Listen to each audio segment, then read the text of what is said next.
Доброго здоров'ячка, хунту и хунтуберы. Мы из Украины. Тут хорошие вопросы люди позадавали в комментах по поводу сбора на конячку для БПЛАшников, который, кстати, благополучно закрыт, за что всем, кто задонатил, отдельные взмахи крыльями, то есть лопастями. Вопрос звучал довольно резко, но, по сути, как это официально в ЗСУ нет БПЛАшников? Есть. Вон, мадяр БПЛАшник, и вообще людей полно в таких подрозділах, и знакомых, и соседей, и друзей. Мол, снова гонит этот ваш пенс, снова не с той ноги встал. Так что попробую объяснить, где собака порылась, а в конце покажу прелесть. Потому что мама говорила, что нужно делать как надо, а делать как не надо — не надо. Хунтуберы, этот вопрос настолько глубок, что вы себе даже не представляете, насколько. Заспойлерил я еще в посте про сбор на конячку, потому теперь начну издалека. Вот есть у нас молодой хлопец, красавец, умница, косая сажень в плечах, в общем, просто готовый младший лейтенант. Сержант, лейтенант, капитан — не принципиально. Он пришел в ЗСУ по доброй воле. До вторжения занимался бизнесом или почту разносил — не принципиально. Важно, что у него получается, и он нужен, и уважаем. Вот получил он звание. Прям в окопах получил, академиев не кончая. Вопрос. Он офицер? Полноценный? По бумагам вроде как да, а на практике? Армия, любая армия, это машина.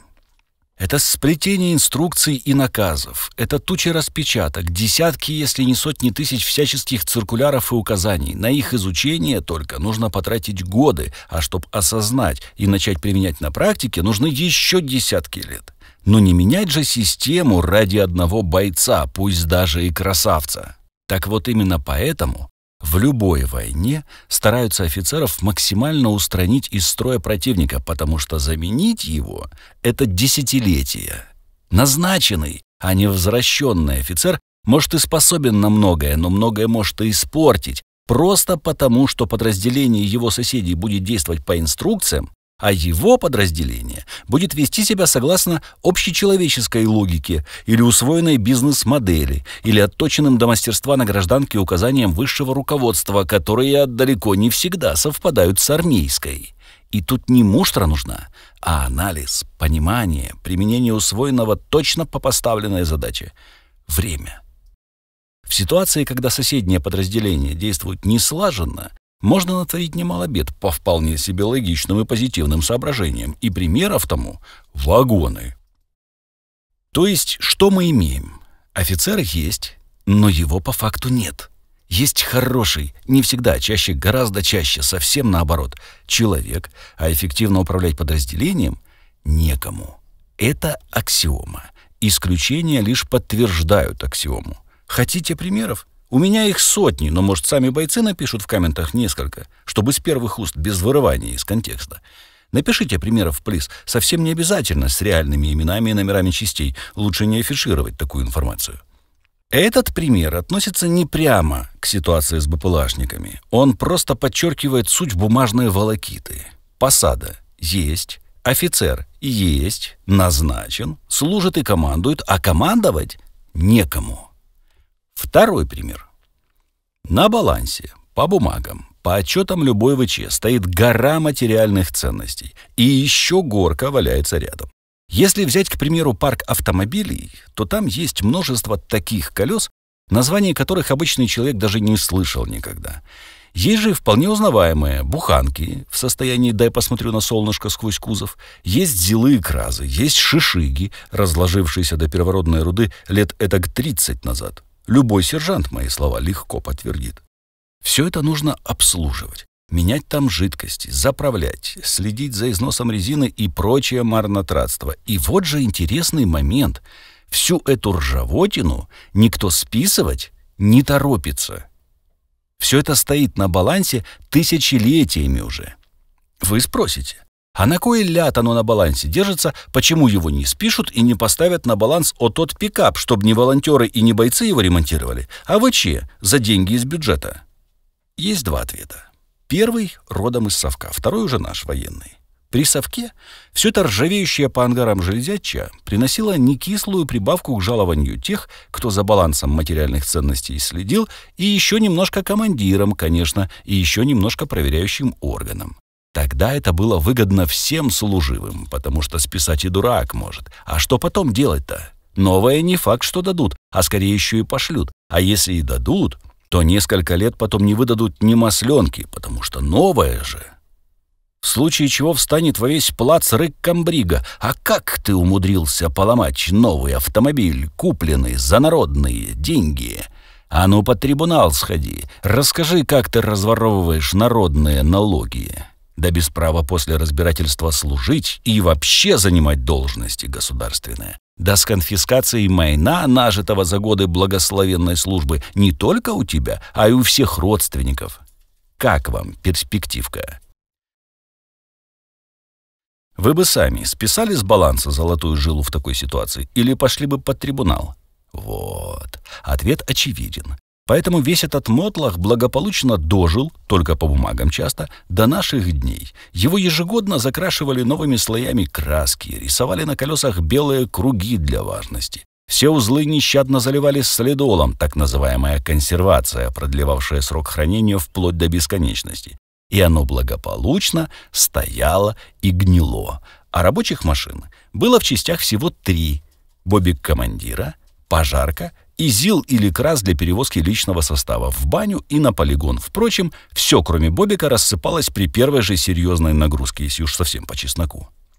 Второй ответ на этот же вопрос, почему сейчас не списывают весь этот рассадник мха и мышей и хранилища для алкоголя. В некоторых частях все осталось по-прежнему, но в основном сейчас подход иной. Вот пригнали волонтеры бусик или газель. Поставить на учет ее можно, да только геморроя не берусь.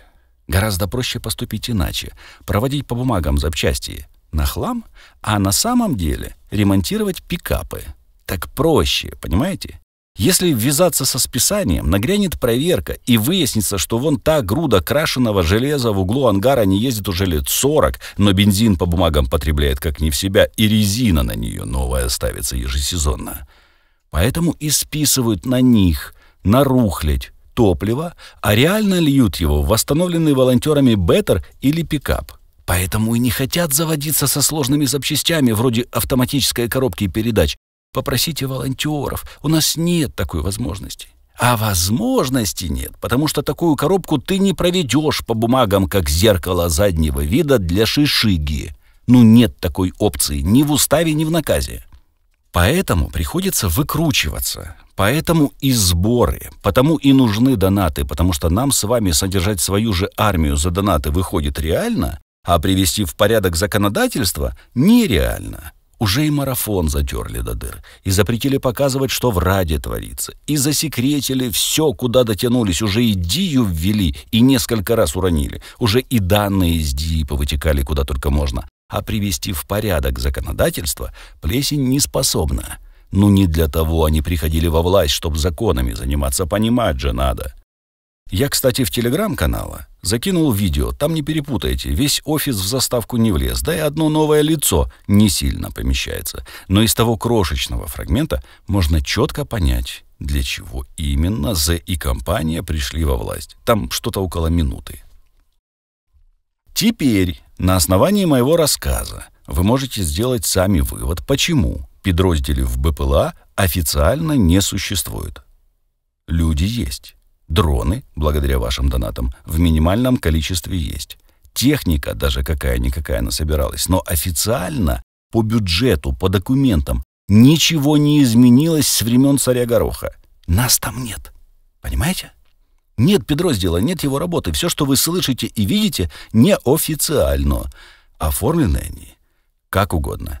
Дворниками, завхозами, правой рукой левого командира, инструкторами. Там вариантов чуть больше, чем Верховный выдал слов за прошлую неделю в гундосиках. И все вроде работает. Наращиваются объемы жиров в масле. Дроны собираются прекрасно и на кухнях, по заверениям. И 1 миллион дронов скоро будет. Догоним и перегоним. Вот это вот все. Но как только возникает любой минимальный вопрос, начинаются мутки. Нужна бумага? Мутки. Нужны аккумы? Мутки. Нужны экофложки, резина, сами колеса, устройства для езды по бездорожью, мутки. Бесконечно. И именно поэтому таким хлопцам нужна ваша поддержка всегда и в любую секунду, и всегда на позавчера. Потому что попытки решить как-то иначе отнимают у хлопцев самое важное в работе – время из жизни. Как только они осознают, что простой дорогой к решению вопросов не дойти, тут же пишется пост или снимается ролик с просьбой «Помогите». А кто уже не первый раз женат, тот пишет пост сразу же, обходя возможные ненужности. И именно поэтому в интернете тысячи подобных постов каждый день. Да если б только таких. Вот так вот все просто, хунтуберы. Все, заканчиваю на сегодня. Я уже говорил, что у деда родилась внучка. Она совсем крошечная, но уже помогает ЗСУ. Будь как Амелия, чтобы внуки жили в Україні, а не на. Від імені пілотів 1-го механізованого батальйону 28-ї бригади хочемо подякувати Амелії і компанії за таку необхідну нам допомогу. Амелія, тобі всього лиш 3 дні, а ти долучилася до такої великої справи, як допомозі бійцям.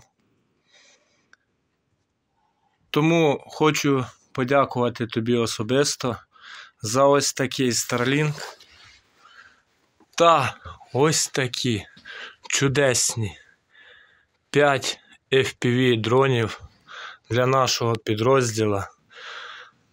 Для того, щоб ми максимально якісно нищили.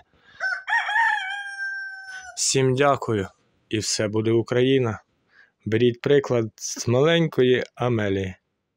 Слава Україні! Слава ЗСУ! Зробіть донат і репост, якщо ви теж прагнете перемоги. Доля і ролика, і України в ваших лайках, донатах, коментах і репостах. Тож це і буде ваш внесок в перемогу України.